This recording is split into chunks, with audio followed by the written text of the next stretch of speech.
The distress call. The void between stars was quiet, as it had been for centuries before humanity ventured into it. Monitoring Station Hyperion drifted at the edge of human-controlled space, its sensors constantly sweeping the darkness for signs of trouble. Inside the station's primary control room, Lieutenant Sophia Reyes slouched in her chair, eyes half closed after 12 hours on duty. Her console suddenly erupted with a series of urgent beeps. What the hell? Sophia straightened, fully alert now as her fingers danced across the interface. Commander Hayes, I'm picking up a distress signal. Non-human origin. Commander Isaac Hayes appeared at her shoulder, his weathered face illuminated by the screen's blue glow. Source: the Astrali Collective, sir. Coming from their colony in the Cygnus Arm. Sophia's voice tightened. It's using the emergency protocols we established during the trade accords last year. The message played, filling the room with a melodic, multi-toned voice that seemed to vibrate with fear. This is Administrator Nevin of Lumine Colony. We are under attack by Corvin Empire warships. Our defensive systems have failed. Civilian casualties are extensive. A pause, filled with what might have been sobbing in a human. Please, to any who receive this, the Corvin show no mercy. They slaughter without purpose. We cannot withstand them. We beg for assistance. Hayes's jaw clenched. How old is this transmission? Based on light speed limitations, approximately 4 days, sir. Send it directly to Fleet Command. Priority Alpha. In the gleaming command center of Earth Defense Force Headquarters in Geneva, Admiral Kalia Ortiz stood motionless as the holographic display showed the devastation of Lumine Colony. The Astrali were peaceful beings, evolved on a lush world with few natural predators or disasters. Their bodies were slender and graceful, with iridescent skin that shifted colors with their emotions. They were philosophers, artists, and scientists who had welcomed humanity into the galactic community when Earth developed FTL travel 30 years ago. Now their colony burned. The Corvin Empire, Admiral Ortiz said, her voice cutting through the stunned silence of the command staff. What do we know? Colonel Weizhong stepped forward. Expansionist regime from the Orion Spur. They'd conquered 3 minor species in the last decade. Their homeworld is a low-gravity paradise with minimal environmental hazards. They never evolved natural resilience. What they lack in physical strength, they make up for with advanced technology and numbers. Ortiz studied the images of the tall, spindly Corvin warriors. Their exoskeletons gleamed with augmentations, and their 4 eyes were positioned for maximum field of vision. They've never encountered humans before. No, Admiral. Our territories haven't overlapped until now. Then they don't know what they're facing. Ortiz turned to the assembled commanders. The Astrali are our allies and trading partners. They've shared medical and agricultural technology that has saved millions of human lives. We will not abandon them. In the corner of the room, Ambassador Zephyr of the Astrali Collective watched with wide, color-shifting eyes. The patterns of deep blue and purple across their skin revealed both grief and hope. Admiral Ortiz, Zephyr's voice was musical despite the gravity of the situation. The Galactic Council will debate for weeks before authorizing intervention. By then, the Corvin will have destroyed all our colonies in that sector. Ortiz met the ambassador's gaze. Humans don't wait for committee decisions when friends are dying, Ambassador. I'm authorizing immediate deployment of the Third Fleet. The Corvin are technologically superior to the Astrali, Colonel John cautioned.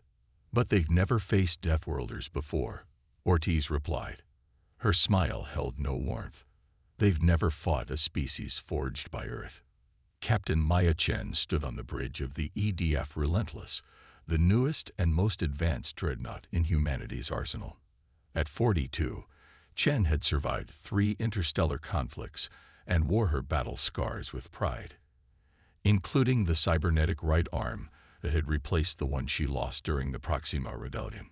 All ships report ready for jump, Captain, her XO, Commander Eli Jackson, announced. Chen nodded, surveying the tactical display. The Third Fleet consisted of 15 warships, each crewed by humans who had evolved on a world that tried to kill them every day of their existence, a species that had survived ice ages, asteroid impacts, pandemics, and their own nuclear follies. Ambassador Zephyr Chen addressed the Astrali who stood nearby, still trying to process the speed of human military mobilization.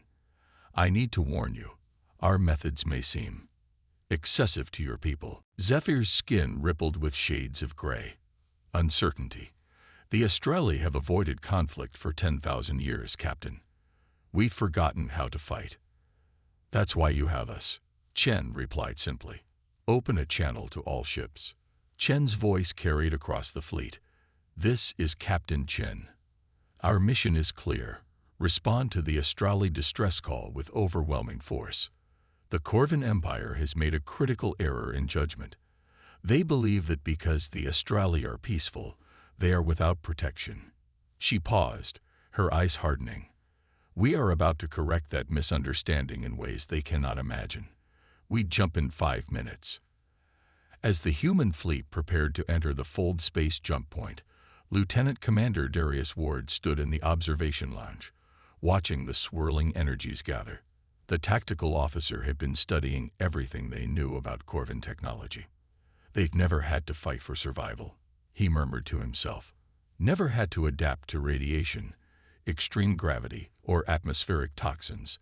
Their ships are designed for efficiency, not resilience. Whereas humans, came a voice behind him, designed our ships to withstand conditions that would kill most species. Ward turned to see Captain Chen entering the lounge. Captain, couldn't sleep.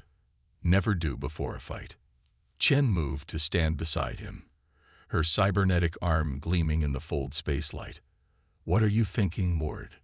The Corvan have grown accustomed to easy victories against peaceful species. They've never faced predators. Never faced us. Chen nodded. The Astrali ambassador is shocked by our response time.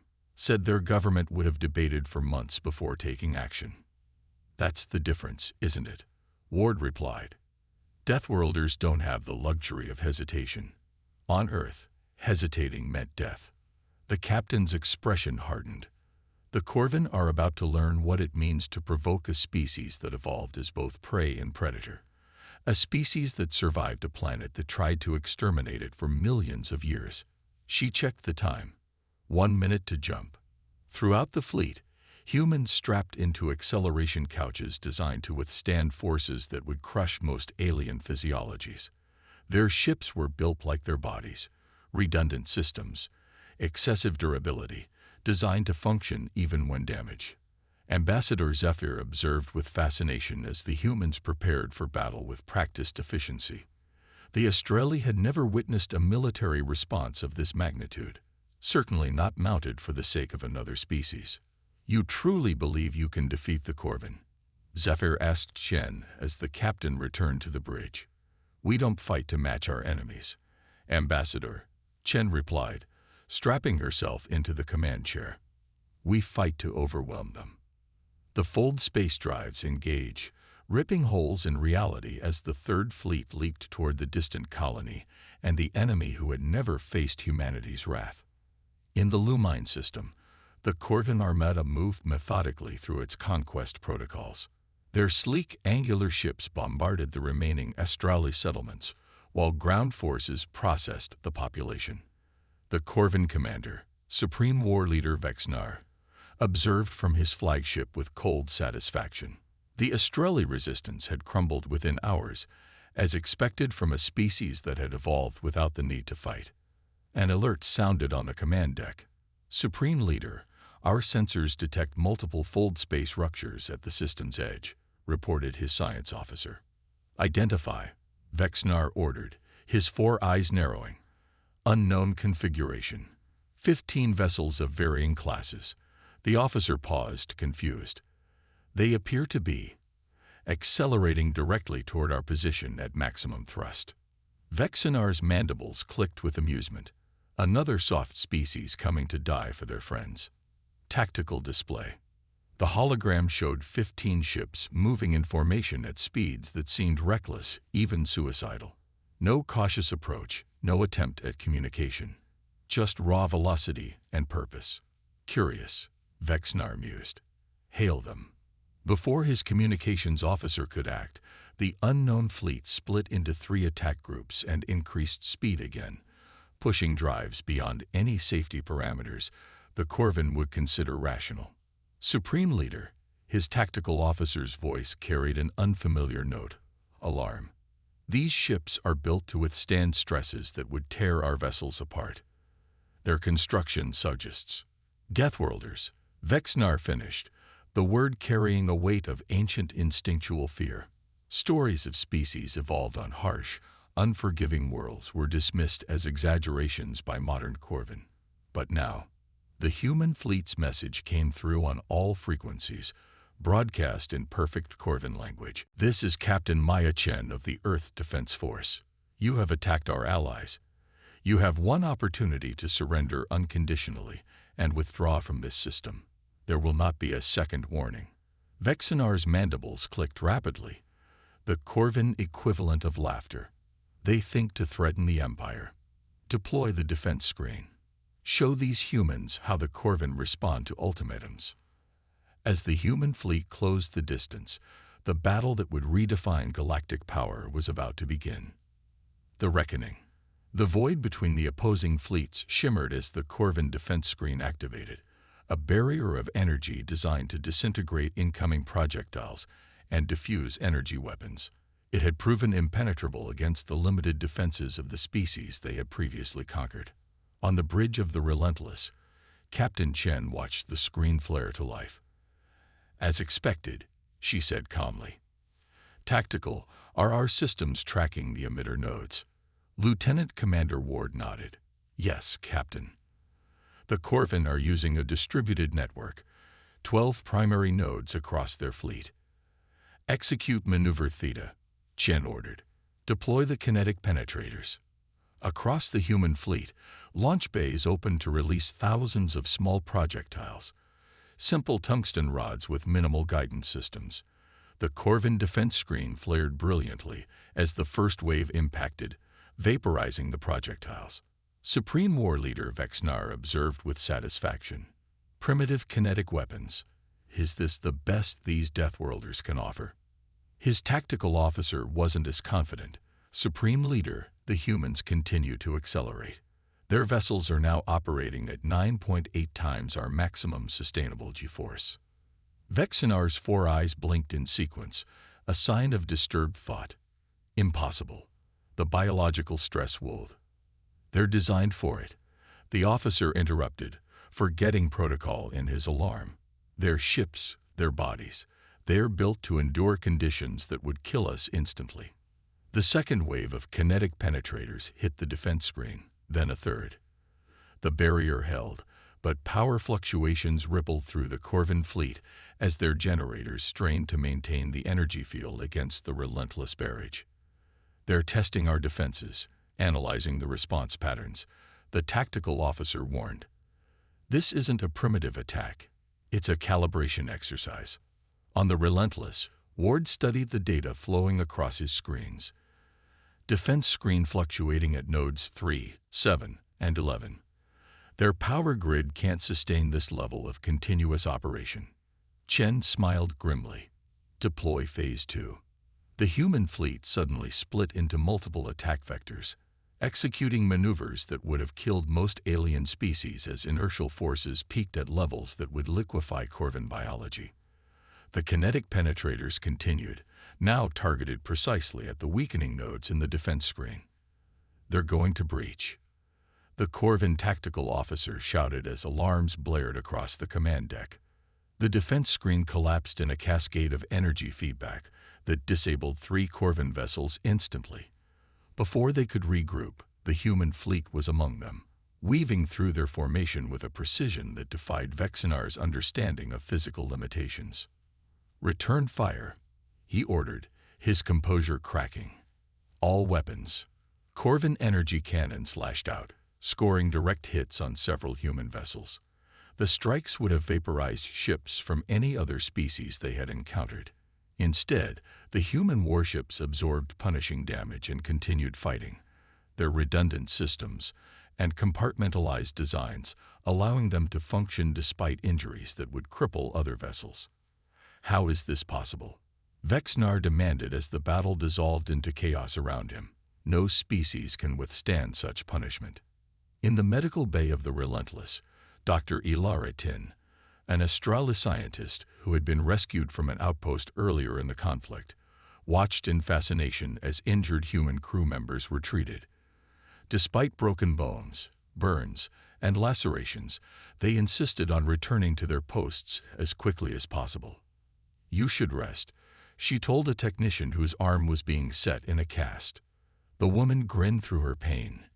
"Can't rest during a fight. Doc, ship needs me." Dr. Tin's skin rippled with amazement. Shades of gold and white. The Corvin believed all species were like us. Like them. Evolved on gentle worlds, unused to pain and hardship. "Their mistake," the technician replied, standing as soon as her arm was secured. "Humans get back up. Always." On the bridge, Captain Chen received the damage reports with grim acceptance. 2 of their smaller vessels had been destroyed, but the crews had evacuated successfully. 3 others were severely damaged but fighting on. Meanwhile, 7 Corvin ships were either destroyed or disabled, their crews unaccustomed to the kind of punishment human vessels could absorb. "They're regrouping around their flagship," Ward reported. "Standard defensive formation." Chen studied the tactical display. "They still don't understand. Signal the Artemis and Oran. Execute infiltration protocol." 2 of the human stealth frigates broke formation, activating advanced cloaking technology as they slipped toward the Corvin flagship.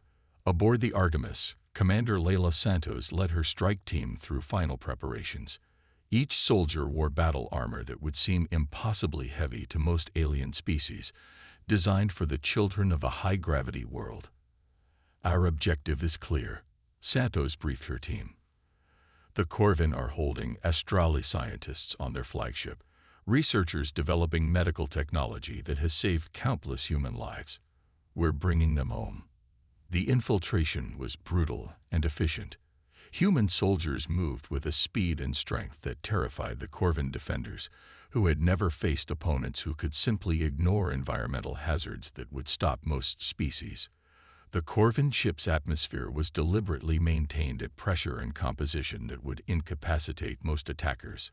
But humans had evolved on a world with wildly varying conditions and simply adjusted their equipment accordingly. In the detention area, Dr. Niven, the administrator who had sent the original distress call, looked up in shock as the door to the cell block was blown inward. Human soldiers in massive armor strode through the smoke, weapons ready. "Administrator Niven," Commander Santos called. "We're with the Earth Defense Force. We're here to get you out." Niven's skin flashed through a rainbow of colors: shock, disbelief, hope. "You came. You actually came." "Humans keep their promises," Santos replied simply. "Can you walk?" Supreme War Leader Vexnar watched in growing horror as his carefully constructed victory disintegrated around him. The creatures from Earth fought with a ferocity and resilience that defied comprehension. They accepted damage that would break any sensible species, adapted to conditions designed to kill them, and pressed forward with relentless determination. Supreme Leader, his second-in-command reported, mandibles quivering. "Intruders have breached the detention level. They're extracting the Astrala prisoners." "Impossible. The atmosphere is." "It doesn't affect them," the officer interrupted. "They're adapted to environments far more hostile than anything we can create." On the bridge of the Relentless, Captain Chen received the transmission from Commander Santos. "Targets secured. Extraction in progress." Chen nodded with satisfaction. "All ships, execute final phase. Target their command and propulsion systems. We end this now." The human fleet surged forward in a coordinated assault that overwhelmed the remaining Corvin defenses. Their ships moved with a synchronicity that seemed impossible given the damage they had sustained, targeting the critical systems of the Corvin vessels with surgical precision. In a desperate move, Vexnar ordered his remaining ships to focus all firepower on the Relentless. Energy beams and plasma torpedoes converged on the human flagship, engulfing it in a firestorm that would have vaporized any vessel in the Corvin fleet. When the energy dissipated, the Relentless remained, scared, damaged, sections of its hull breached, but still advancing, still fighting. How? Vexnar whispered. What are these creatures? The answer came as human boarding parties breached his flagship's command deck.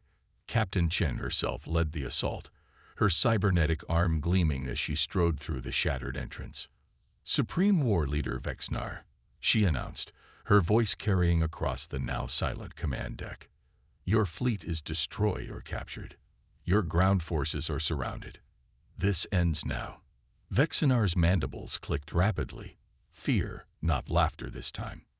What are you? Chen's expression remained impassive. We are human. We evolved on a world that tried to kill us every day for millions of years. We survived ice ages, asteroid impacts, predators, plagues, and our own wars. We built our civilization in the face of constant danger. She stepped closer. The Australi are under our protection now. Spread the word through your empire. Humans defend their allies. In the aftermath, as the human fleet secured the Lumine system and medical teams treated the Australi survivors, Dr. Ilara Tin found Ambassador Zephyr on the observation deck of the Relentless, watching the stars. I've studied 12 species across the galaxy, Dr. Tin said quietly, but I've never seen anything like humans. Zephyr's skin shifted to deep blue, contemplation. They fight differently than any species I've encountered. Not just their physical capabilities, but their mindset.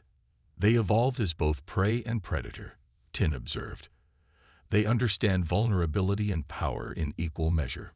On the command deck, Admiral Ortiz's hologram spoke with Captain Chen as damage reports and casualty figures came in. Despite the losses, the mission was deemed an unqualified success. The Galactic Council has convened an emergency session, Ortiz reported. The Corvin Empire has sued for peace and withdrawn claims to Australi territory. Chen nodded, fatigue finally showing on her scared face, and the broader implications.